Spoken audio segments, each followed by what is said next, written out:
Lionel,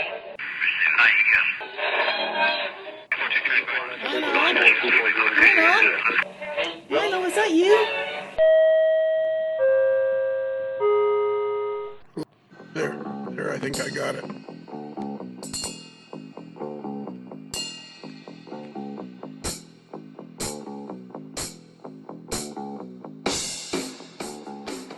Kelly? Okay.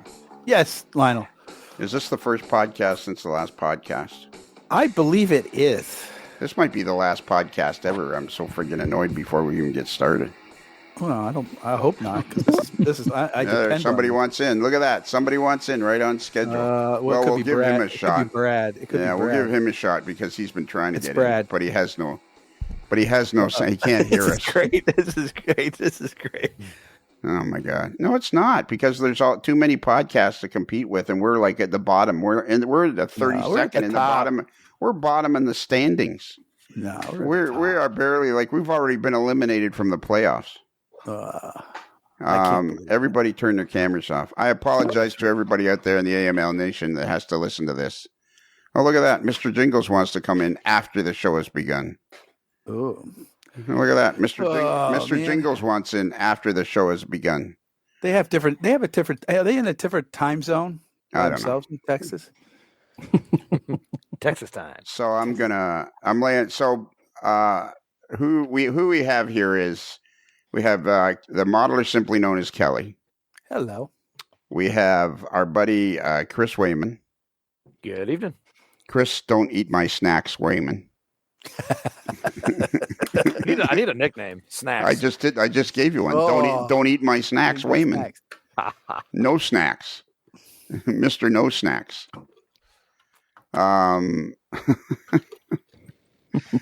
And we have the Table Master. Hello. And then we have Mr. Jingles, who showed up quite late. Yes, sorry. Hello, AML Nation. So, Mr. Jingles. Yes, sir. Can I ask you a question? Of course. Is transparency here at the old AML Nation, is it not paramount? It is indeed. All right. So, based on what's happened over the last 15 or 20 minutes, we're going to have a discussion about the way we operate the podcast and for all the world to hear. Okay. Because at the old AML network, transparency is number one. Accuracy, it's kind of a second thought. If we happen to hit it's not so important. It's the second thought. If we happen to get something right, that's a bonus. You know what? Accuracy at the AML Nation is like a multiple choice test in high school. If we happen to hit it, bonus. If we get 3 out of 100, so be it. Yeah. Blame Scantron. Yeah. So anyways, what we're going to do here is I'm starting to get annoyed by people who keep sending me messages. I might make it. I may join late. I might come on. Blah, blah, blah, blah, blah. And it's nobody individually. There seems to be a plethora of everybody's taking a turn. So for the whole world, for the AML Nation, our audience, our main audience, to know that I'm sending out a memo. This is the memo. Either show up on time, or if you can't make it, that's not a problem. You're still going to be invited to the next podcast or whatever podcasts there are down the road. But if you can't get here on time, that's fine. It's not a problem. I understand. Not everybody can get to every podcast. Even some of them I miss. And so that's what we're going to do going forward. Because I'm guessing right now that Bruce the mailboy fell asleep in front of the TV. Because he's not here, and he was like a yay right out of the box. And I'm also trying to set up a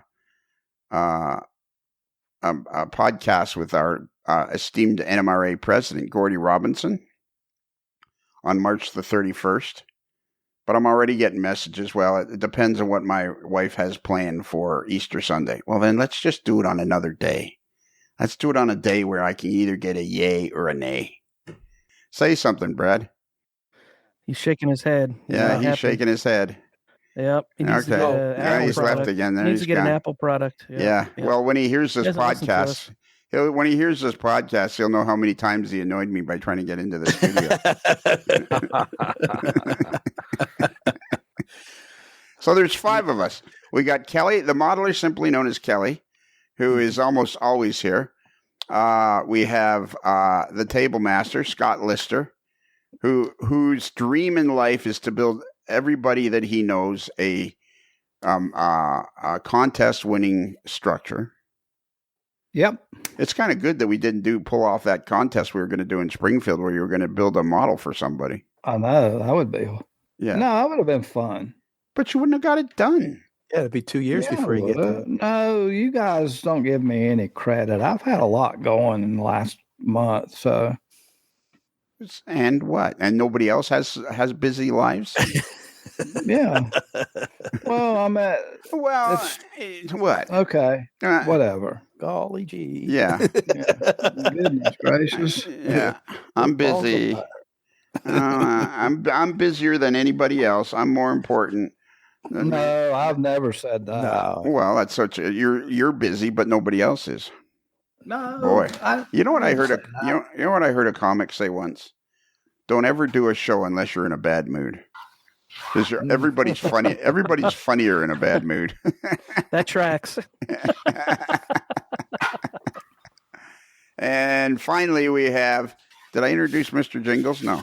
We have Mr. Jingles, who, a.k.a. David Hyde, and then who has that beautiful layout. What's your layout called? Oh boy, Missouri, Kansas, Texas, Central Texas subdivision. Was that a tough question? No, it's just a long name. You don't like the long It's names. just a long subdivision. It's a long subdivision. It's not any worse than Norfolk Southern Heartland Division N scale. Right. And what was yours again, David? The Missouri, Kansas, Texas, Central Texas subdivision in HO scale. Missouri, Kansas, Texas, Central Texas. Subdivision in HO scale. In HO scale. So MTK was already taken? MKT. Yeah, I mean, you could. Some people don't know what MKT is, so we could use the longer. What about MTK? MTK, BTK killer. I don't know. We can make it up anything we want. Yeah, there you go. And then we have Scott, who's busy. Did he fall off his chair? I did. He's busy making noise. I think I think I have this scheduled to be on the free channel. Uh-oh. Ready? So it sounds like you're up to bat, Kelly. That sounds good. Do you think whilst the table master Scooter's making all that noise, he's working on Rapido trains? Your fast track to model railroading fun. Rapido trains, your fast track to model railroading fun. What do you think he's doing? Do you think he's got his Rapido trains and banging them on the workbench? No, I think he's probably working on Brad's building still. No, I was digging around for something. Why can't you just be on the show? Nobody else is working on stuff. Why can't you just on the show? Can't you hear me? Yeah, we can hear you doing all sorts of things. Why can't you just be on the show and do just that job and give your full concentration and give your full concentration to that? That's what the school teachers used to always ask. Why can't you just sit in the class and pay attention? I don't know. I'm not built that way. Yeah. And I have a thyroid condition. That's why I'm 40 pounds overweight. There you go. Or there's a good reason for everything. Or I just continually stuff Snickers bars in my mouth. Yeah, it could be. It's one of those two. I'm guessing it's the Snickers bars. I don't know. It depends. You might be eating the diet Snickers bars. And finally, we have Chris Wehman here, Mr. No Snacks, Mr. Lukewarm Water, Mr. Survive on Your Own. I was talking about you the other day, Chris, on an upcoming podcast about great layouts with Tom Schmieder, Rich Wisniewski, Ralph Heiss, and Doug Watts. And I was trying to get the conversation going. And I was trying to get them to talk about, because they've operated on so many layouts. And I'm trying to have some interesting conversation about all their experiences. So then I said, well, what about snacks? Where do you guys fall on snacks? What are some of the best snacks you've ever had? And then, of course, I went into this long diatribe about, because we have Chris Wehman, who his idea of a good snack is half a bottle of warm water. I've heard lukewarm water is better for you than cold water. So I've actually heard that myself. yeah, so there you go. What do you do for snacks, David, at your place? Usually, since the room's not very big for like a snack setup area, usually I'll ask the people what they'd like to drink, and we have them kind of keep it under the layout, and then usually I'll put some cookies out on a table somewhere, or something like that. Something simple, nothing big. Usually, it's only 3 people, so it's not like To my credit, though, I mean, there has been various snack reports sent on the through the interwebs on the AML mail, and there has been some discussion about the quality and variety of snacks that I have. Right. The variety and quality has continued to grow somewhat. Absolutely. So, got to give me. It takes me up 1 notch. I'm at notch 1 now. Okay. But let's not forget that one of the classic all-time AML highlights was you telling us that all your supply was half a bottle of water. Water. Yeah, that was great. one of the great moments in AML history. Yeah. Yeah. So you're saying you only have lukewarm water, and that's it?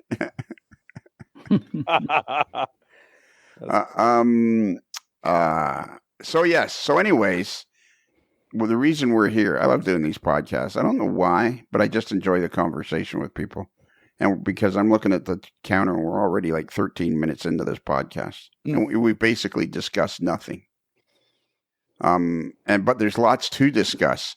The main reason we're having this podcast is I discovered that somehow Chris Wehman's layout, was it your layout was featured by Scale Trains, or what exactly happened? Yeah, that's correct. My layout was featured on Scale Trains on YouTube. Okay. Well, before we get to that, let's get to your what else I just discovered a few minutes ago was that you made a trip to David Hyde's layout.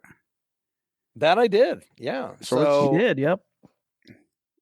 And that was a secret because wasn't a secret at all. It's kind of a last minute work trip out to the Dallas area. okay. So I took on a new position at work a couple of months ago, and so I have some responsibilities in Dallas, and I thought there may be an opportunity for me to go out there, and I told David I'd give him, a couple weeks notice, let him know I was coming. I gave him about 12 hours. Say, hey, I'm in Texas. What are you doing tomorrow? So sorry, David.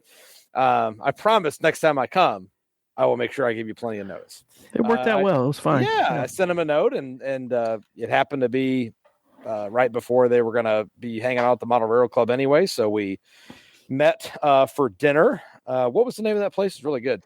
I think we went to the Fish Shack. The Fish Shack. That's right. So we had dinner with a couple of the guys in his club at the Fish Shack, and then we went over and checked out his personal layout. Spent some time there. He let me run a lap around and get the tour of the railroad from a train's perspective.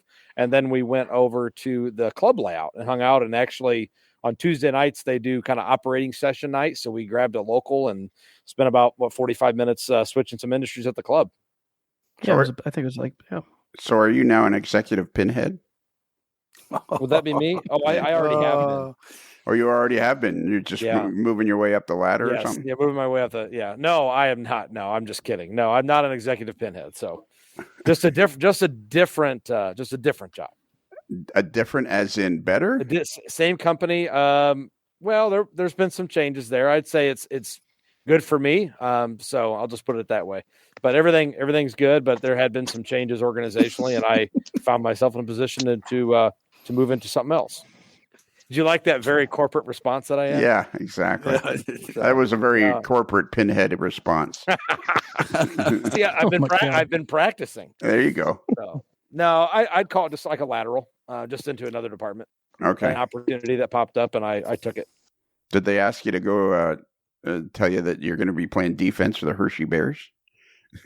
And by the way, you're not with the big club anymore. You're with the Hershey Bears. So, okay. But you still have a chance. Yeah, but you still have a chance. Brad, can you hear us? I can, and you don't know how good it is to hear your voice. Okay, well, thank goodness you're here. I'm gonna quickly give you a synopsis of what happened. Okay. We had a meeting because will you stop with the clicking and the banging, Scott? That's not me. Well, then Wasn't who me. is it? I have no idea. I didn't do anything. I'm sorry. What's that noise right now, other than your voice? It is always you. Oh, okay. You're the only one that can't just concentrate on the podcast. I'm concentrating on the podcast. Yeah. So anyways, Brad, I'm putting my foot down about people coming in late or sending me messages saying, I'm blah, blah, blah. I'll join later. I'll come in later. Now, you were already here. You just couldn't get your equipment to work. But Yeah. so you'll hear the podcast. You'll hear the more extensive explanation. Okay. But I'm thinking. All right. Sounds good. I'm putting my foot down. All right. But you were already here. But then, Yeah. I don't know what was going on. You were coming in the door as he was telling us that, so you're okay. I'll tell you what was going Okay. on. You're touching the equipment. Don't touch the equipment. Just sit in front of the microphone and talk. Ooh. All right. I will. Mhm. Does this sound all right, by the way? Yeah. Yeah, it sounds great. Good.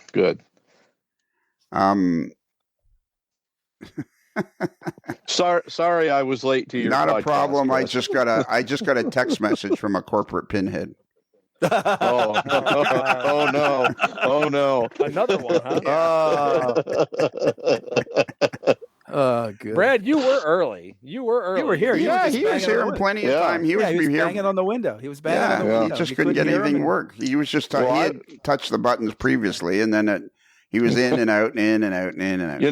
You know what I had to do? I had to get on with Edge instead of Chrome. I don't know why I couldn't hear you in Chrome, but regardless, I don't want to waste any more of Chris's time on my hard luck story. So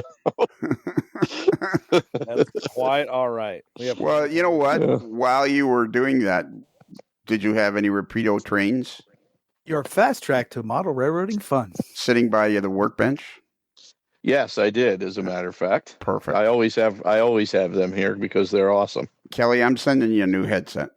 No, don't send me a new headset. Well, then what are we going to do? Because you're the quietest one of all. I know I'm quiet. That's who I am. No. How does it sound now? Sounds good because you're projecting. No, it's the microphone's almost on my mouth. Well, then Don't.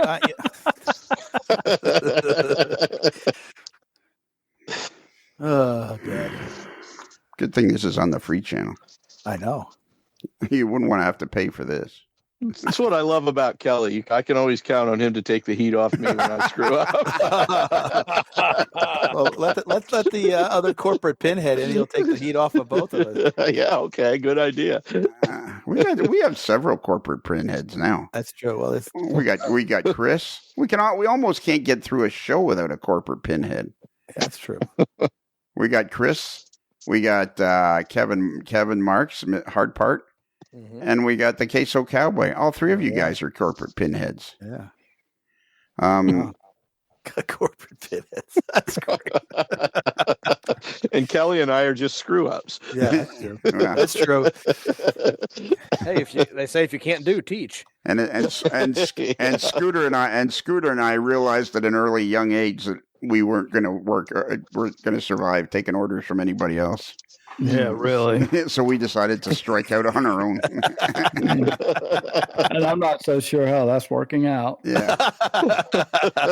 I've noticed you're barely getting by there, Scott.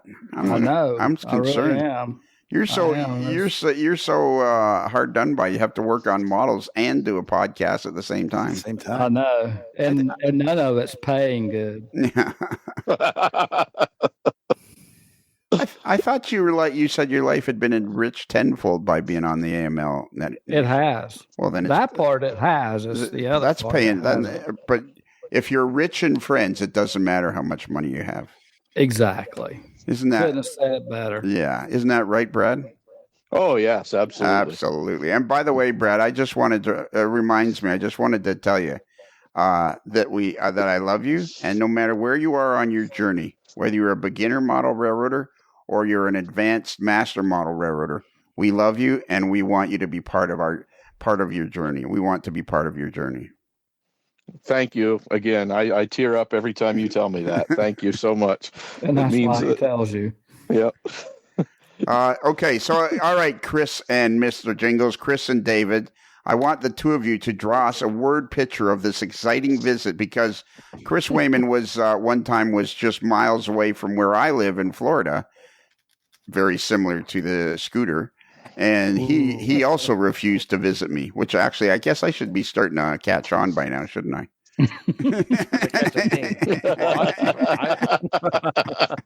I will be happy to start the word picture. So back at the Catfish Shanty or whatever the place is called. What's it called? Fish Shack? Fish Shack, yeah. Fish Shack. There we go. Whatever.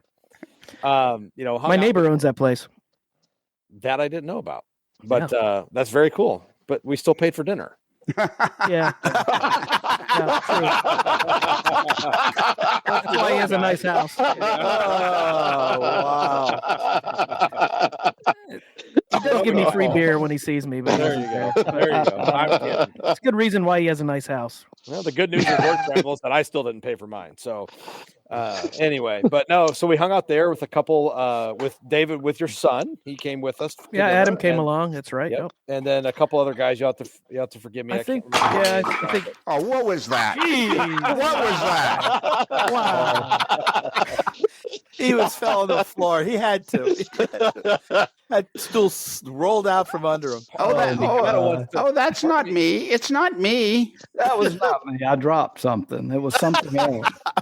Wow. I haven't. It wasn't Front Street Station that you dropped. Yeah. Now, see, part of me feels like we should exempt the camera off rule with the table. Yeah, masters, so we've we can see all tried that's that. going Yeah, we've on. tried that. Yeah. But then the conversation kind You of forget sometimes to turn it off. Yeah. Hey, I'm not This is a moving special- from here out. So we did dinner and then went over. So We David had a couple buddies here. Yeah, Yep. a couple buddies had dinner with us, and then So did you meet at the restaurant first, or did you meet at David's house? We met at the restaurant first. At It the took me a little bit restaurant, to yeah. get up there because where I work in Dallas is on the south side of the city. So I had to drive all the way through that Metro Dallas at 5:00 to get to David's house. So it took a minute to get there. So we just did dinner first before we hit the layout. So yeah, I live on the north side, so probably from where he came from, it probably took him an hour and 15 minutes. something yeah, like that. yep. Yeah. And how far from the restaurant are you, David? 5 minutes less, probably. Less. So it would have been nice. It would have been nice if you'd allowed Chris to meet you at your home, and then you guys could have ridden over to the restaurant together. We could have done that. My house is a little bit farther, so I thought, okay, meet at the restaurant and then follow me back. Okay. But It worked pretty well. But hey, David was gracious enough to open his home with kind of short notice to check out the layout, and walked in. And my first thought was I really admired the overall view and the setting of the layout. I mean, I think some of you have seen pictures of it, and of course he's on Facebook. If for those listening to the show have not seen it, beautiful. The colors, especially, I think, modeling the summertime, a lot of green. Modeling the MKT is a lot of green and yellow. Beautiful There's a lot of backdrop. green. I mean, it's just beautiful. I mean, the colors are so vibrant.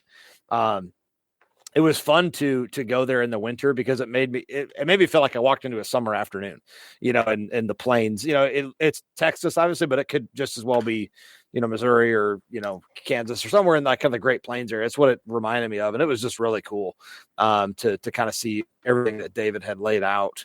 And then, of course, we fired up a train and ran a lap, and then he had me do a kind of a run around move so I could go back the other way. So I got to do a little bit of switching with my own train, and then we took it back to where we came from. So it was really a lot of fun to get there and hang out and see it in person. And what's the name of your Facebook page again, David? it's the Missouri, Kansas, Texas, Central Texas subdivision in HO scale. Missouri, Kansas, Texas. I'm going to type now. I should have this somewhere, but I have so many. This is the exciting part of the podcast. Yeah, there's so many web. While he's Missouri- typing, yeah, it was really nice to have him. And Well, I haven't finished typing yet. So Missouri, Kansas, Texas.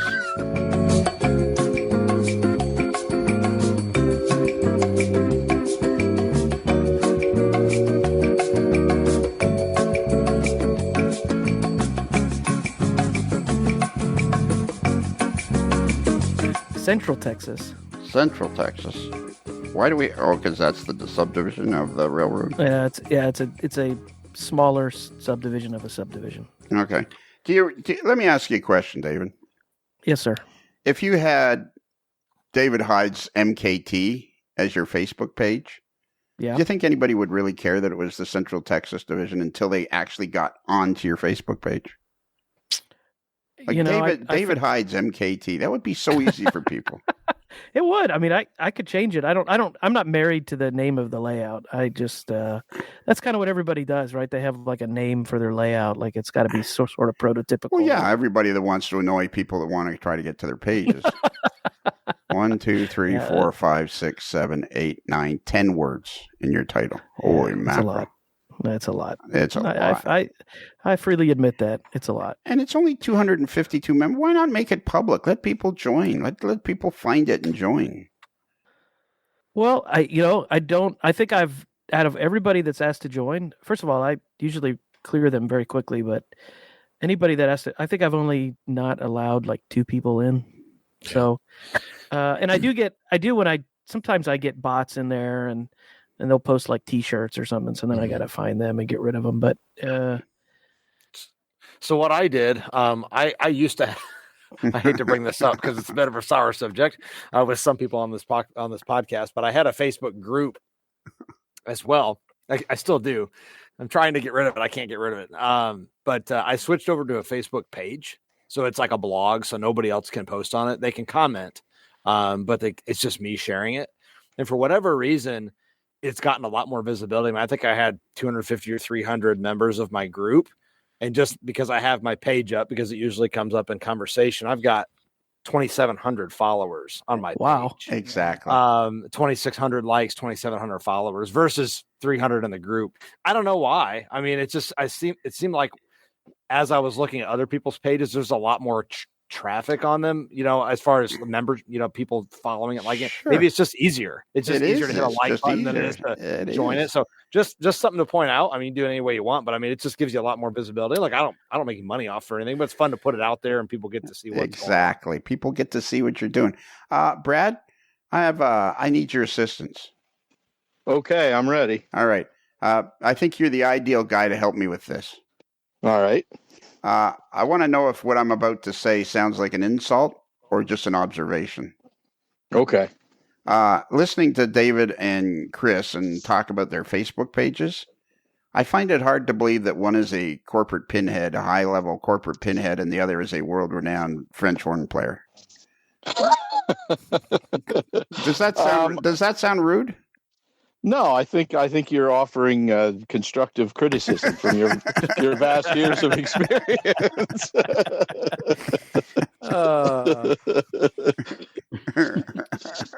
I will admit that I am not a technological guy. So I think I started the page actually, Lionel, on your urging. I'm sure I did. I'm sure you did. And it's like people want to. It's the new world. It's what people want to do. They want to interact.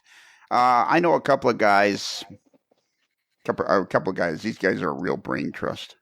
One's in Pittsburgh, one's in Split Lip, Pennsylvania, or something. And they started a group, an N-scale group, and they've created multiple friendships. They have almost 1,000 people on their Facebook page. I mean, you want people to be able to access your stuff. We are on the verge of the greatest time in the history of this hobby. So just put it out there, man. And seriously, if those 2 cement heads can do it, anybody can. There you go. And I have a question for the collective here, if you don't mind me asking. So, all right, just let me have it. Yeah, I know I'm treading you deep here. So I post a kind of a digest every few weeks or once a month with everything I've been up to, and some have felt like posting 30 pictures at once is not a good thing.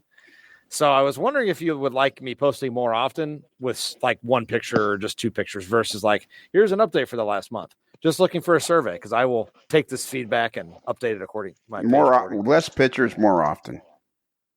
I can do that. You know what? You know who a good guy to follow is Chris Adams in the Valley Local. Mm-hmm. I do follow him. Yeah, and Tom Jacobs too, because he does the same thing. Tom Jacobs there we go. Yeah, and I believe Tom came up with the idea all by himself to have a Facebook page. But if if I could interject one thing quickly too that I've discovered is very important, Chris. When you get new members, you want to give them each a personal welcome. Yeah. But see, the nice thing is on a page you don't have to because nobody's a member; they just like it. So Yeah. Okay. Until you start getting over it, until it gets too many people, and all of a sudden they just become a number. just welcome everybody. It's like when you get Facebook, you get happy birthdays on Facebook. Thanks everybody for the happy birthday wishes. Yeah. I can't thank you all individually. There's too many of you. Yeah, like here's one. Chris put up one 4 hours ago, and he put up one 6 hours ago, and a day ago. Like Chris likes to do it, but I would say more often. Like people, it's the new version of model railroad. Like especially this, it pains me to say this, but especially a couple of high quality modelers such as yourself, Chris, and yourself, David. People want to see what you're doing. Look at our buddy Scooter. Everybody likes watching his progress on his models. And Scooter, you're the perfect guy to ask for this, because aside from being generally annoying all the time, you are actually you enjoy posting your progress of these models that you build, don't you? I do. And you like the feedback, right? Yep. A lot of people enjoy it. And the Valley Local, Chris Adams page, he has 921 members. It's a public group. I just think it's almost and it's like the fans of the AML. I just don't see there's a plethora of posts and things that you have to supervise. Mm-mm. You know, we haven't had that problem on the fans of the AML, and it's been going now for, 8 years, 7 years, something like that. That was thanks to Chris Atkins. I mean, he's been doing it, and it's been going for years and years and years. Yep. There it is. Yeah. I think I'm going to look into that though. Maybe changing it to what you say, a page, Chris? Yeah, a page. Yeah, like it shows up as a personal blog. Yeah, I kind of like that idea because I don't want some guy going in there and posting some trash on the. But it hardly ever happens. It's like looking. I've only had one in the 3 years I've been doing it. Yeah, there you go. And it's like I just like the visibility of it. It seems like. Well, and it's just like doing your banking. I mean, you do your banking so often, you're going to notice if somebody all of a sudden charged, $1,000 down at the local strip club. You're going to notice that, right? So it's, or they bought a fridge or something like that. Which reminds me, I got to check something on my banking. If I have. Which reminds me, there's some fraudulent activity. Yeah, which reminds me, I got to check and see if I have any money. That's funny. I will also admit that I have. Thing to do. I will also admit I have not been very active on that page recently. I've just been so busy with life that it's been tough to make updates. And it seems like, people want the content. So I don't want to get into a situation where I feel like I have to put content out once or twice a week. But at the same time, I do want people to see it. So. Well, you know what? And the thing of it is, you're not under the guy. We actually just did a podcast recently with Ron Marsh and talking about his YouTube channel, which has 65,000 members or subscribers or something. And I mean, I love Ron. Ron, I love you, buddy, if you're listening to this, but based on some of his responses, I don't think he listens that often, so it's not a problem. Yeah.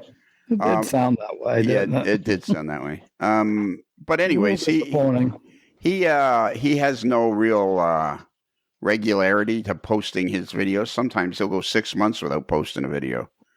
And the channel, the page continues to grow. The channel continues to grow because of all the content on there. So you're not under any obligation to post once a week or every 3. It's whatever fits your own particular schedule. It's just you want it to be accessible. And David, you have a beautiful layout. People like to see that stuff. Well, thank you. Well, I'm gonna consider this. So thanks. Okay. Yeah. I mean, the Missouri, Kansas, Texas, Central Texas subdivision in HO scale. I will commit to you. I will start posting more. Yeah, and I don't love the name, so if we need to call it Mr. Jingles Katie layout, we can do that too. There you go. That would be awesome. There you go.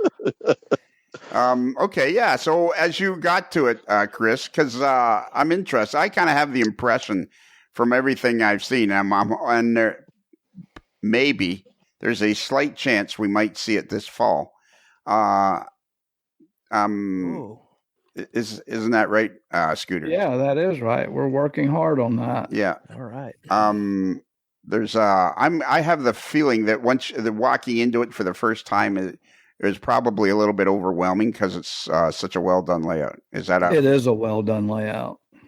It is. It swallows you up because of the way it's oriented. You kind of just walk into it, and then you're kind of right in the middle of the layout. So it's Yeah. I agree. You duck into it, right, Chris? You duck Yes, into it. exactly. but I'll go back to what I said earlier. You Oh my God. oh, Oh, oh no. Can't be happening. So it's not just me that can't hear him. I take. Y'all hear me? Or, Yeah, there he is. There you're back again.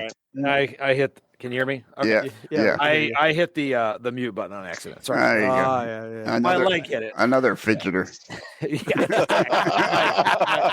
Yeah. Foot. Yeah. Okay. Let me try this again. Now, mark my words. If you do go get to see it, you'll be blown away by the color and how vibrant it is. And that, from like a sensory standpoint, is probably the thing I remember the most. Like, man, it's just beautiful how much color there is to it. So, talking about being overwhelming. I mean, that's the highest compliment. And you can even look at the pictures I shared on my Facebook page. I mean, you can see how beautiful the colors are, and just imagine what that looks like in person. I mean, it's really cool. Very, very well done. Oh, that's very Yep. nice of you. Thanks. Yep. I can't wait to come back. We had a good time though. He looked around. I think, Chris, since you've been here now, we recessed all the switches now, and Oh, cool. we just Bob and I just put in grade crossing arms on one of the grade crossings. So now we have working grade crossing arms. So that's cool. Oh, that's very cool. cross buck. Yeah, the cross buck. Sure. So So speaking of snacks, where do you have places for people to put drinks and things like that? well, not really. I mean, I have a couple spots you can put a drink down. We have the workbenches underneath the layout. You can put them over there. I mean, the layout's not big, Lionel. So Right, I understand I mean, that. you can walk around and grab your drink, and then I don't have any cup holders or anything Okay. built into the layout, but that's something to consider. I think maybe. I'm going to show you how to build a recessed shelf. That's what I did on my layout. I had recessed shelves, and they were great. You could just put stuff in and they look beautiful on the front of the layout too. Yeah, I think I'd like to see that. See if I can find a picture of it. It might have even been a column in Model Railroader in the late 90s or early Oh, all right. 2000. One of those months when I was looking for an easy one. Here's how you build a recess. Here we go. Yeah. A recess shelf. So Chris, you walk in there, you're hit. So is it basic that you get the feeling that it's 90% done, 80% scenic? I mean, to me, not looking at particulars, I mean, it looks like it's completely done to me. You know what I mean? It's like you walk in, this is basically a finished layout. That's my impression of it, especially comparing it to mine, which is mostly plywood.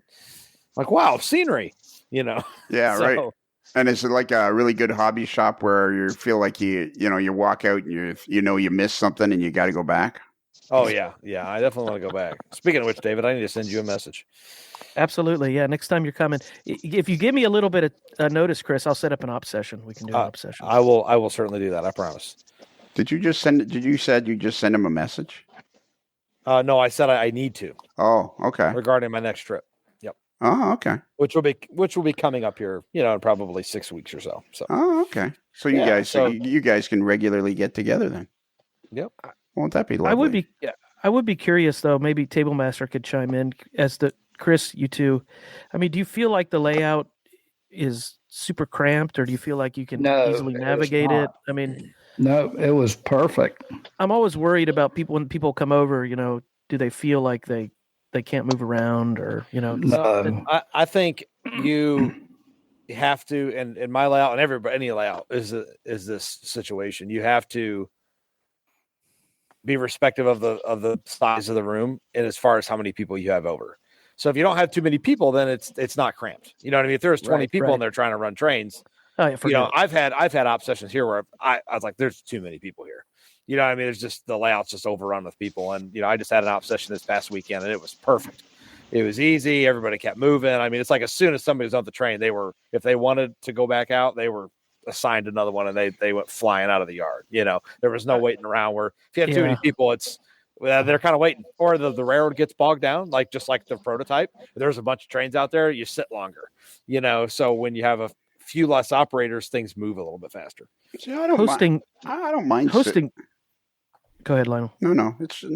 I don't want to interrupt. I was just going to say hosting people is always, for a layout owner, it can be kind of a stressful time. So you want everybody to enjoy it. You build this to enjoy it yourself, but I built my layout to share it with other people and to have op sessions and for people to come over and enjoy it. And it's always a little stressful because you want them to enjoy it, not necessarily say anything to you complimentary, but just you can tell that they're enjoying seeing the layout and maybe operating on it. So Yep. Well, and especially if something goes wrong, it can get stressful, and I've had moments like that where it's like, oh man, or my kids come downstairs, like, guys, I don't have time. Like, just get yourself a cookie and go back upstairs because I've got I'm the snack table. Exactly. Yeah, exactly. And it's like, guys, I'm busy, or something's not working right. Like for me, like if a car derails or something comes a couple, I want to know what car it is because I want to troubleshoot it.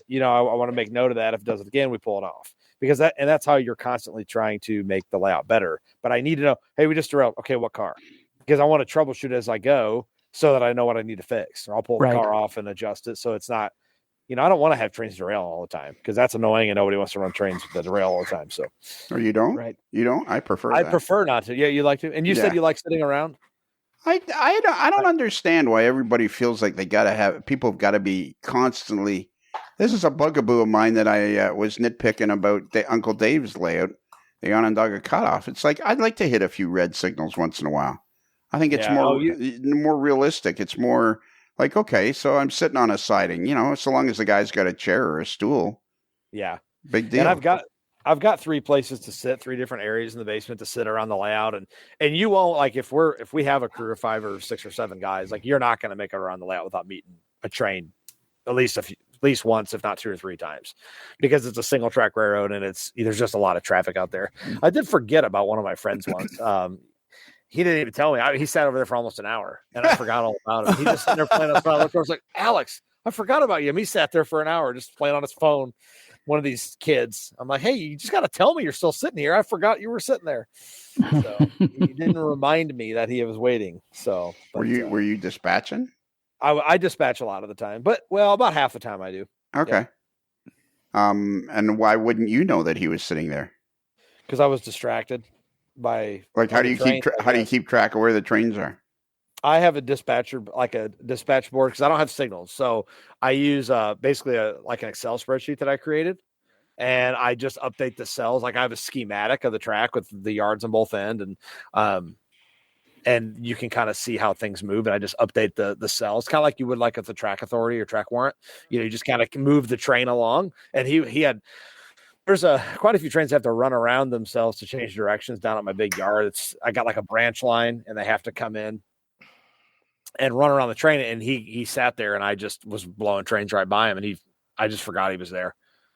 But that's just realistic operation. Yeah, it happens. And it was no big deal. He didn't care. But yeah, that's basically what happened. So, so basically, I know some people use cats, which I've thought about moving over to, because you can actually, and I know Marcus Newbacher does this, you can operate dark territory with cats. So like that's basically how the real railroads do it. A track dark territory. I mean, you have a dispatcher screen, but there's no signals. You're just updating fields above the train line to say, okay, you're going from point A to point B, and you have authority to do this. And their number exists in that line of the dispatcher screen. And that's what mine looks like. Basically, it just looks like an Excel sheet. So, I'll share it on my.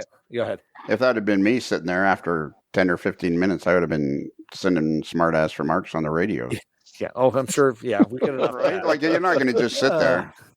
But it depends on the person's personality, of course. Exactly.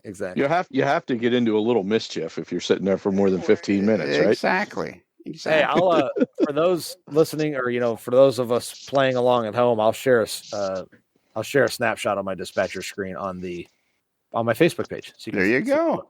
Hey, there you go. Forthcoming. If you go to the Norfolk Southern Heartland Division in N-Scale by Chris Wehman, Corporate Pinhead. Corporate Pinhead Wehman. Yeah, yep. Corporate Pinhead Wehman in near Chattanooga, Tennessee.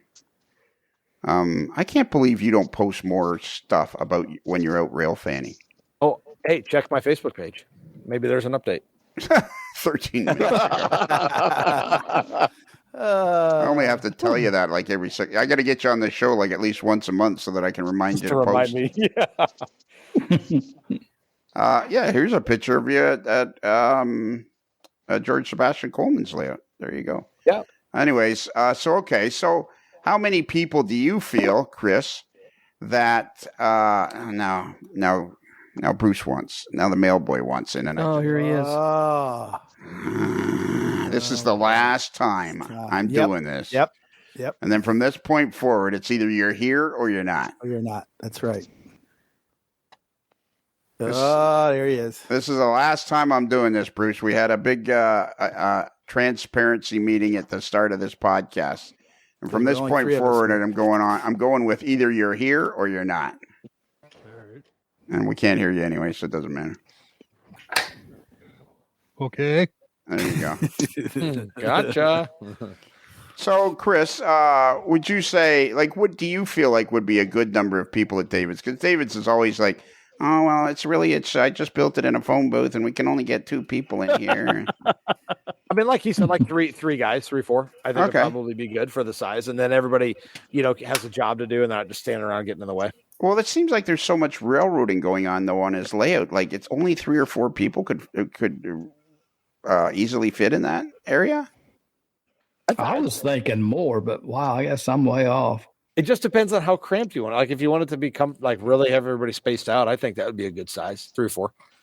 Yeah, it really works best with 3 operators and maybe 2 hosts sitting under the layout, ready to go when something goes wrong. But 2 hosts? the problem is, me and my mechanical chief mechanical officer, Bob. That's unusual. 5 people, 2 of them are hosts, and the other 3 are operators. Now that's a very unusual combination. We really want to make sure that things run smoothly. So, Is it that close to having, like, do you ever involve yourself in operating sessions? Because that was my thing. When I had operating sessions, I wanted to be part of it. I do sometimes. Yeah, it just depends on, sometimes people invite themselves or ask me if they can come, and they say, oh, I got 2 buddies that want to come too. I know. So then those 3 get to operate. And then sometimes, I'll just have one and I'll invite like Chris Adkins will come over, or, Speed will come over, and I will be one of the operators for that. So Right, it just yeah. depends. I know what that's like because I arranged an operating session in January and I invited some people, and I had 2 of them going, oh, can I bring my buddy? I'm traveling with this guy, so can I bring my buddy? So I had to. I wonder who that was. Yeah. Yeah. Yeah. Actually, 2 of the people on this podcast. Okay, right. that's right, Chris and David. Yeah. Okay, but so all right, that's an unusual thing. Like what? Does your layout run that bad that for 3 people? That's like okay. Like my layout, no. my layout ran with 7 or 8 guys, sometimes 9, and I always wanted to be one of the operators because I figured, what's the point of building this thing if I'm not going to be one of the operators? And so it's like, and now you're telling me you got 3 operators and 2 hosts, and I'm thinking, well, this just must be pathetic because you got to have 2 guys. Lionel, if I could interject, Yeah, that might have been approaching a little bit rude, but well, that's what it sounds like. That's what it sounds like. Wow, Here's the that deal. was rude. I'm very disappointed. Here's the deal. We have an agreement, okay, on my layout. Even though I pay for everything, so it's my layout. But my buddy Bob is in charge underneath the layout. He is an electrical engineer. He helped me with all the electrical. And when I asked to do something underneath the layout, he basically tells me to go to hell. So anything that goes wrong electrically, he wants to be here. If there's something a short or something's not running correctly with a signal, he wants to be here to fix it immediately. Then I am kind of in charge of cars, make sure the cars are running well. I kind of dispatch verbally to the 3 operators, say, okay, you're clear to go back to the yard, you're clear to go to staging, et cetera, et cetera. And then I will also occasionally grab a proto throttle and I'll run a through train to throw off the switching that's going on to make sure they get off the main line to make it a little bit more complicated for the operators. I understand. So that's why that's why we have two. Yeah. So And we'll like on my layout. Yeah, we'll but rotate, time out. sorry. I got somebody here with us that operated on my layout many times. And Bruce, how often did we have problems that like needed immediate attention? On the layout? Yeah. I would say in the number of years I was there, maybe 2 or 3 times. That was probably over the better part of 7, 8, 9 years. Yeah, I don't understand how either you just really it's just basically a picture that just doesn't run really well, or like you and Bob should try to have an operating session, just the two of you, and see how many things go wrong in a 3-hour operating session. I mean, you should be able to yeah, and we have done that, but I'll tell you that generally nothing goes wrong. But Bob is the kind of person that he wants to be here when we open the layout to people other than me and him. In other words, he wants to be here just in case. Now, he hasn't always been here. Sometimes it's just me. And the longer the layout has been running and operating, the less we both have been here. So at first, especially during NMRA, when we would have the op sessions. Can I just pause? Pause you for a minute there? Sure. That constant noise you hear in the background is either Brad or Scott. It's not me. I was just muted. Well, one of the two of you.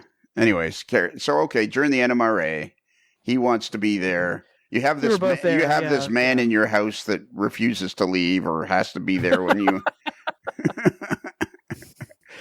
I would know Bob very well. Yeah. If I came for an operating session and there was only 3 guys operating and the 2 of you were staring at me, it would be like being in one of those little hobby shops where you're the second customer of the week, and the guy, you can feel the guy's eyes moving around the shop as you're going around the shop. Yeah, it's like the Mona Lisa with the eyes staring at you. Yeah. The eyes cut out. No, we don't bug people. We sit under the layout. We really do. We sit underneath the layout because my workbench, and actually where I'm talking to you from right now, my studio. Right. Studio B here. Studio B, in Texas, our Texas studio. Yep. It's underneath the layout. So we have these nice rolly chairs underneath the layout. Sure. And I'll sit down there and I'll work on a model or, work on something that I needed to work on with JMRI or something like that. And then if they say, "Oh, David, we need you," and I'll come up and look at it and help. But that would be You could ask Michelle Kempema. She's actually operated on my layout. And she was really, she said, "You're the most chill layout owner I've ever met." And I said, "Well, I just want you to have fun." But you could drop a 40-pound block on her foot and she'd go, "That's not a problem. Don't worry about it. I'll just have giggle about it." Yeah, I'll have those toes removed when I get back to Colorado. That's a bad example. I can't. What about you, Chris? Like, how do you operate your railroad? Like, you're a dispatcher. Like, you're part of the team. You're part of the action. Yeah, and so I've got like 2 or 3 different guys that'll dispatch, and sometimes we also take turns. So the one guy will dispatch for an hour, and then I'll take over. So that week, because I like to run trains too. I'm with you. Like to get around and run a road train, and then it also lets me kind of observe, because where the dispatcher sits, you can't see everything. So if something happens on the inside of the layout, you can't really view it. So if I'm out there running a train, I can kind of pay attention to what's happening. So I do a little bit of both. And it, again, just depends on how many people we had. I think I had kind of a smaller session this past week. I only had like 5 people. So I dispatched the entire time, but it was easy. I even helped switch a little bit here and there because there wasn't as much going on. Now, if you have a busy session, that was you. With Scott, that was you. I'm just trying to talk through it. Yeah, I know. You might as well. You know what? Just talk through it. Oh, man. Just play it through. I was trying to ignore it. I was on a roll. Yeah. But no, it's like with this, with my layout and the amount of trains that we run, you have to have a dispatcher the entire time or able to stop because it's single track and there's a lot of communication. So, but every layout's different. Some kind of dispatch themselves or, they're smaller, more switching type layouts. You don't really need a dispatcher.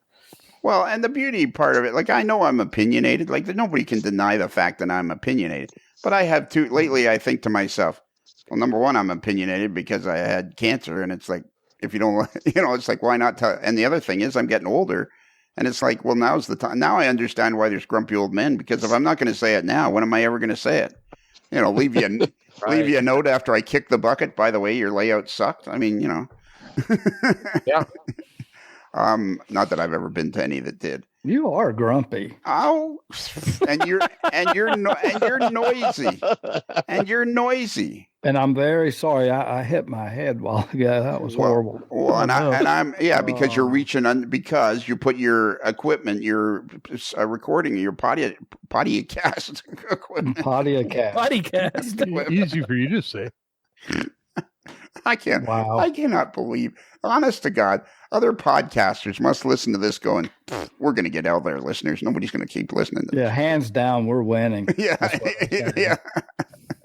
We don't even have to try anymore. I love these discussions. I love the part of the podcast where we just go off on tangents. I mean, just the mere fact that you went to visit David. I mean, number one, you wouldn't even know David had it not been for the podcast, which is totally awesome. I'm assuming that's correct. Is it, Chris? That's correct. Yes. Which is That is just cool. It is very, very cool. I mean, that's just Oh beyond yeah, the relationships. Oh, absolutely. absolutely cool. Yeah. I saw somebody taking a breath. Sounded like Mr. Jingles. Here's the deal, though, Lionel. I've been to a lot of op sessions where there's one guy there, the owner, and the layout just doesn't run well, and everybody's bugging that one person, and you have to wait and wait and wait for them to come over and fix a bad locomotive or fix bad track, Right. or and so what we deliver here at My Layout is a premium experience. Okay, you have people waiting for you at the moment something happens. We spring to action. So it's all about the operator here at the Missouri, Kansas, Texas. Well, there Central you Texas go. Subdivision. And in That HO is scale. a really good point, though. For with just having one person there to troubleshoot, that's why, like when we set up our big T-track layout, it's always Kevin and I take care of, because there's just a lot going on, and you don't want people to sit there having to wait a long time to have a problem fixed if there is one. So. And which reminds me, from now until the end of June, for just $89.95, you can get a ticket to operate on the Missouri, Kansas, Texas. Missouri, Central Kansas, Texas Subdivision. Texas subdivision, and so you just send $89.95 to the AML network. We'll put it on the website, and you too can get a ticket to operate on David Hyde's layout. That's Venmo awesome. is It's really a Mr. nice Jingles. price. Yeah. Venmo is Mr. Jingles at gmail.com. Yeah, we're not sending the money to you. This is all done through the AML. Yeah. Oh, okay. All right. You get a percentage of Yeah, it. you'll get a percentage. Okay. And the percentage is somewhere in the neighborhood of 0, I think. 0%. 0%. We're not that crude. I mean, we do better than that. Yeah, you be careful. You be careful there, Brad. I'll be charging the Iron City End Scale guys $10 per member. Yeah. We send them stickers. Yeah. even the ones who didn't get a personal welcome, you're going to charge them. Yeah. Well, if we can have the when will I get my T-shirt contest. And I was, this reminds me, Dennis Turner and Rod Clifton. I was checking my, I'm going to send them messages, but I was checking my records, and I've sent you guys T-shirts. So sending T-shirts to Australia is a challenge, to say the least. But Martin Weaver's thrilled because he's got a bunch of T-shirts, and John Szymanski's thrilled because he's got some, and we sent some to Jessica Paulson and some stickers. But you know what I did with Jessica? I told her the only way I'm sending her these T-shirts and stickers is if her emails are shorter. Oh, All right. So what about I get the impression, let's just sum this up, Chris. I get the impression that the Missouri, Kansas, Texas Central, Texas Subdivision, and HO scale fits under the heading of somewhere in the heading of spectacular. I would totally agree with you, sir. And I can hardly wait to see it. I can hardly wait to see it. And if my plans come together, I may be seeing it in fall. All right. Excellent. And with my own personal, basically, David, you're like a valet. I'll show you all around. You're the layout valet. You have. That's We'll go. Yeah, I'll drive you guys around in the Porsche, and you get your own AC in the back. I sincerely doubt I could even get in the Porsche. We'll get you in. I really doubt it. Unless you let me climb in through the window, I don't think I'll be able to get in. Okay, well, we have a minivan with 100,000 miles on it too. So. And by the way, my Lexus has air conditioning in the back too, so don't get too excited. There you go. I'm not. What about the club, Chris?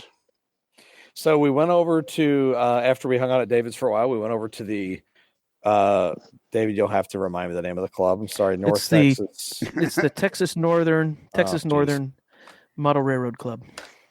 Is it See, I messed it up right from the beginning. Is it Texas Northern twice? No, Texas Northern Model Railroad Club. And the URL is texasnorthern.org. When you got there, Chris, did you notice, you can step down now, Kelly. When you got there, Chris, did you notice whether or not the Texas Northern Model Railroad Club had any Rapido trains? Your fast track to model railroading fun.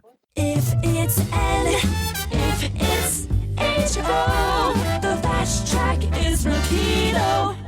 There had to have been some Rapido trains in there. Yeah, absolutely. Because I mean, there's just so many freight cars and locomotives floating around for sure. Okay, so you got there. Were you equally blown? Like, is it a club that you're kind of walking? You know how you walk into some clubs and you go, "Oh, this is cool," but no, it was very cool. It's huge. So it's like in a kind of like a, what are you gonna say, David? Like an industrial retail. Yeah, kind of the club has moved. Yeah, the club has moved quite a bit. The location right now is in like a kind of a mixed use strip mall area, kind of. Yeah, it's not really a mall, but it's like there's businesses, and then there's a vintage toy store next door, and then there's it's real estate's expensive here. We don't own our own building, so we've moved quite a bit.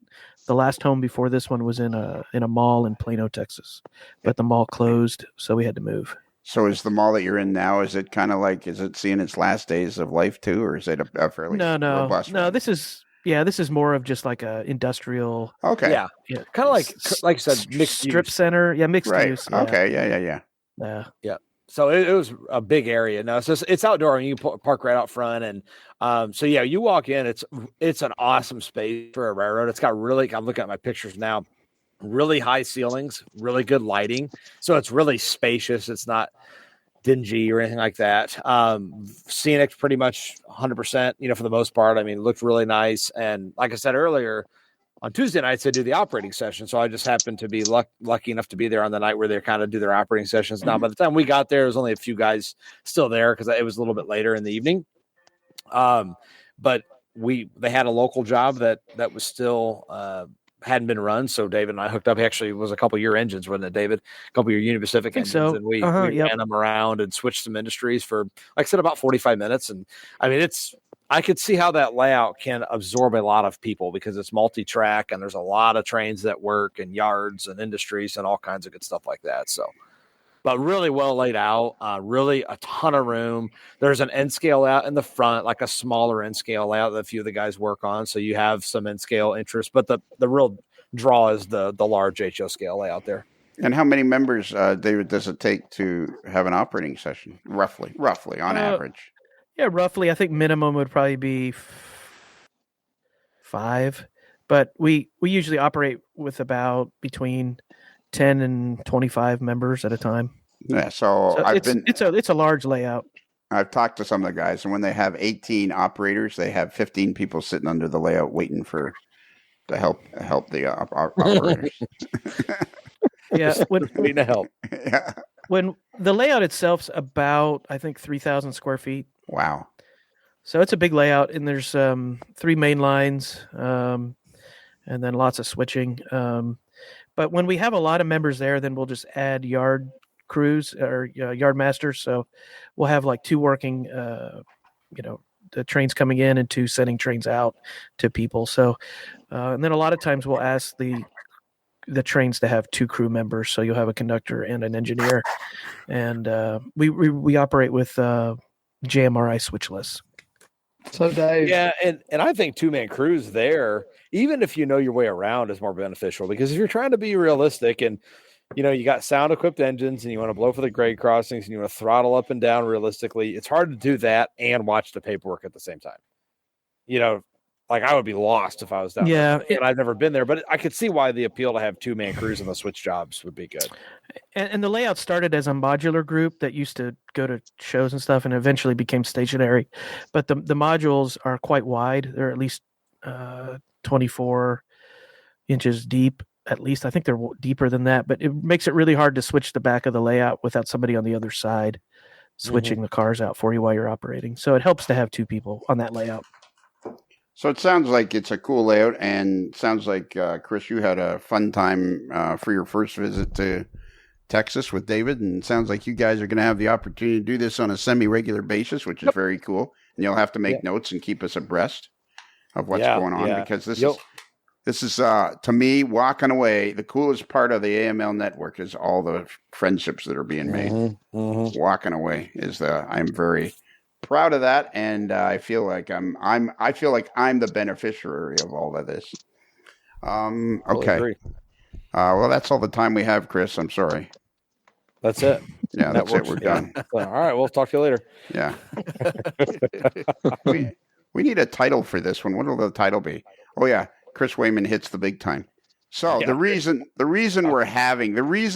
this podcast was arranged was because that we discovered that Scale Trains and Chris Wehman worked together to create a video or something? Yep. So I have a question. Was all this the intro to the video? To the show? Are we just now starting it since this is now we're just starting it? That was the intro. That was all intro. Yeah, I got you. Just want to make sure. Yeah. Well, hey Lionel, thanks for having me on the show. So we're going to talk about Scale Trains. So I'm pretty good friends with Drayton Blackgrove. I think a lot of you know Drayton. Either you met him personally or you see him. He does a lot of their social media marketing stuff. So he's kind of probably one of the faces of Scale Trains. I'd say kind of right behind Shane, because he does a lot of their PR, a lot of their, if you comment on a Scale Trains page saying you should have this engine, he'll probably be the one to reply. And he does always address it with his name. So funny thing about Drayton, I've actually known him since way before he worked for Scale Trains. So we've been friends for about 10 years. Because we're both big rail fans and videographers, and he's from up north. He's a Yankee, just like I am.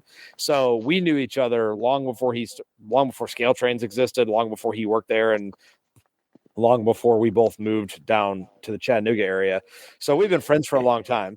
So could I make a comment? Yes, please. You know what I find annoying about you? The most annoying thing about you, Chris, is that you're incredibly interesting. I find you to be like a diamond in the rough. It's like, well, Drayton and I have known each other for a long time because we're both rail fans. And, of course, the two of you make these fabulous rail fan videos. Drayton mostly is on YouTube, and you, of course, have made dozens and dozens and dozens of videos for Green Frog Productions, which I'm pretty sure Shane Wilson's going to, by the time I'm done, he's just going to be like, he's just going to own it. He's going to wish he'd never met me, because I am never letting go of this. I'm never letting go of this. Why is the videographer not mentioned in Virtual Railfan? But that's like, I know you think that most people would know who Drayton Blackgrove is, but I don't think I think other than a half a dozen people in the entire model railroad world, I don't think hardly anybody knows who anybody is. And so Drayton Blackgrove is, like you say, as a youngster, 14, 15 years old, his grandmother was taking him trackside, and he started making these fabulous videos called Delay and Block, I believe is Delay and Block, on YouTube. Yeah. And then how did you guys meet? So his grandmother used to take him to the town that I grew up in, Bryan, Ohio, which is on the Norfolk Southern Chicago line. So it's a really busy, popular line to Railfan even today. And we met there. Just I didn't live there. I had moved away, but I came and visited all the time. And we just crossed paths then and found out we had a couple mutual people that we knew through social media. And we just became friends then, and we've been friends for ever since. So it's been like 10 years. We've been friends, I think, since he was a teenager. So anyway, so Drayton works for Scale Trains, and obviously I have the only N-scale layout in the Chattanooga area of any size. There's a couple of smaller ones as well. And he always talks about demoing units on my layout. Of course, I'm trying to get some scenery down so it makes it a little bit prettier to see, but he wanted to highlight the SC40-2s because those were pretty highly anticipated in the N-scale world. Because what's funny, and Brad, is Brad still on the Yep, I'm here. Brad, you can probably attest, for a while in N-scale, there were no SD40-2s. Yeah, now there's like which is six- it's kind of crazy as Yeah. many of them as were in existence at one Yep, time yep, on the prototypes. But yeah, you're right. exactly. And now it's like every manufacturer has SD40-2. So Scale Trains did a big release that were pushed back like almost a year because they had some production issues. So they wanted to make sure they were right before they came out. And they had some really unique variations of it, specifically the Norfolk Southern, what they call Admiral Cab, which is a almost proprietary cab design unique to Norfolk Southern. Like they brought SD40-2s out with that cab and a kind of a similar design on CSX. So, I was really looking forward to getting those because nobody makes them in N-scale or never have. So I got those, and then Buddy that comes down here, he picked up a couple as well. So Drayton wanted to do a video highlighting the SD40-2s, and he brought some like Southern Railway ones over and some chassis systems, stuff like that. So I think we need to fill in a couple of gaps in that fact that gap away. Gap away. In the fact that you're not that far from where you live is not that far from Scale Trains World Headquarters. That is correct. So yeah, it's about 45, 50 minutes away from Scale Trains World Headquarters. Now, can I ask you a question? And I'd like an honest answer. I wouldn't be surprised if you don't even know the answer. Do you think at Scale Trains they have any Rapido trains? Your fast track to model railroading fun? Rapido trains, your fast track to model railroading fun. You just never know. Got to see what the other guy's up to, right? And as an interesting side note, the other day Bruce and I were out to lunch, and I said to We're Bruce, always out to lunch, but we on this particular day. Hey, you lobbed him down the middle. I'm going to smack him over the center field wall, buddy. Softballs. We both of us were discussing the fact that we couldn't believe that there were in N-scale no SD40-2s. I was shocked and amazed to find out that was the case. Yeah, I would say once a month we've been texting each other for years. Any sign of it? Keeps us awake at night, man. Yeah, absolutely. I just can't believe it. You got to buy them on the secondhand market. Well, that's not a problem anymore because everybody has them now, or they're coming out. So, anyway, so there's got to be other N-scale layouts in the Chattanooga area. There are a couple smaller ones. Those guys come over and run at my layout. Okay. And then there's another, he lives like an hour and a half away. He's got a really nice layout, but he's not, I wouldn't consider him really in the area. I mean, he's quite a ways away. Okay. That's about it. Mostly it's HO, and I'm the standout. So Drayton and you are friends. Yep. Drayton works as basically their social media manager. Yep. Social media marketing, things like that. Mm-hmm. Right. I understand the NMRA got a new social media manager. Hashtag new manager here. Yeah, hashtag new manager. I heard there's an NMRA convention coming here in Chattanooga pretty soon. Well, yeah, that is. When is that coming? We can talk about 2026. Yeah, we'll talk about that in 2025. That'll work. Yeah. Or make a note. Or behind the scenes for everybody. For a lot of the people that are on the show regularly, and I would say Chris is semi-regular at this point, I send out messages and saying, hey, we're going to do a podcast tomorrow or tonight or 2 days from now. And everybody goes, okay. Chris, I start getting this endless series of messages. So are we still doing it? Yeah, we are. Do you think it'll go okay? Uh-huh. What time should I be there? Blah, blah, blah. No. Do you think I could talk enough? I hope we can fill 2 hours. Yeah, exactly. It'd be a stretch. Yeah.